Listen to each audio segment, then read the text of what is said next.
Hi loves! Ayan for today's video, meron lang akong i-share sa inyo about kay PiCoins nyo. Kasi nakita ko sa comments sa TikTok account ko, which is na-unlock na sana yung kanyang PiCoins. So katulad nito nung akin, sample lang papakita ko sa inyo, na-unlock na sana yung lockups niya, pero na-lock ulit siya. So, ganito kasi yung gagawin ninyo, magbasa kayo ng maayos if ever na magta-transfer na kayo ng PiCoins ninyo na na-lock up, okay? So, syempre, after ma-unlock, i-click nyo yung lockups na yan. Tapos, ito yung magpapakita sa inyo, movable lockups. And then, i-click nyo itong move. Pagka-click nyo ng move, ito yung magpapakita sa inyo, guys, no? Sabi niya, where do you want your Pi? So, your lockup has expired. You can choose to move your Pi to available balance for transactions or re-lock up your Pi to increase your mining rate boost. The mining rate boost would affect at the start of your next mining session. So, sabi dito, where do you want to move these funds to? So, amount ng akin is 932 yung pwede kong ma-move na PiCoins ko. Duration nito is 3 years ko po siya na nilock up. So, nung 2022 nilock up ko siya, 2025 na unlock ko na po siya.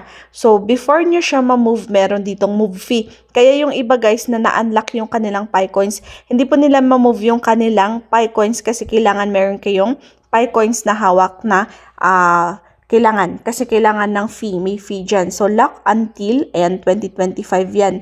Nung May 21 yan.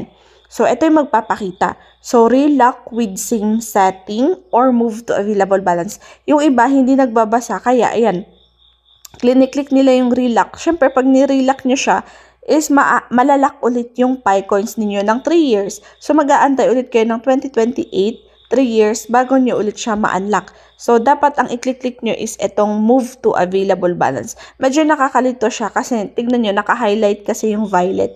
O, diba, pag hindi nabasa, edi wala, na-lock up ulit siya. Kaya make sure basahin nyo ng maayos. Dapat i-click nyo yung nasa baba, yung move to available balance. Pag na-move siya to available balance, ang magpapakita is, syempre, success. You have successfully moved the amount to your available balance. Pag na-move siya, ito, dito na siya makikita, available balance siya magpapakita. Kailangan nasa available balance po yung PiCoins ninyo. Ibig sabihin na move yan, ibig sabihin pwede nyo na po siyang ma-sell, pwede nyo mabenta yung PiCoins ninyo basta nasa available balance po siya. Yung iba nalilito kasi akala nila na move na, hindi pala. So, ayan. Kailangan na move siya sa available balance. At syempre makikita nyo sa history naman na move to available balance. Yung iba is makikita nakalock. Nakalock pa rin siya kasi ni-relock up nila. So make sure magbasa-basa bago nyo po siya i-move or bago nyo po magpindot-pindot dito sa inyong mga accounts. Okay? Kasi nangyari na yan. So syempre nasayangan siya kasi gusto na sana niyang i-sell or gusto niya makuha yung PiCoins niya pero hindi pwede kasi nakalock up ulit siya sa 2028. Pero meron ding maganda naman, advantage yung nag-lock up ng 2028 kasi baka mataas na po yung value ng PiCoins at that time. So ngayon is 0.5, 0.6 naglalaro, nagsisteady pa lang siya. So ako din, hindi ko binebenta to kasi nga ang baba ng PiCoins. Yung PiCoins is tumaas siya ng $3 yung isa. So, possible na pwedeng tumaas ulit siya ng $3. Kaya antayin kong mag $3 siguro or something mataas para bago ko siya isil. Kasi sayang to guys. Pinag-ipunan ko din yan. 1 year ko din itong mininas nung 2020, 2021, 2022. Kaya yan. Syempre, gusto natin ng mas mataas na value if ever. So, yun lang masishare ko sa inyo. I hope na meron kayong natutunan sa video na to.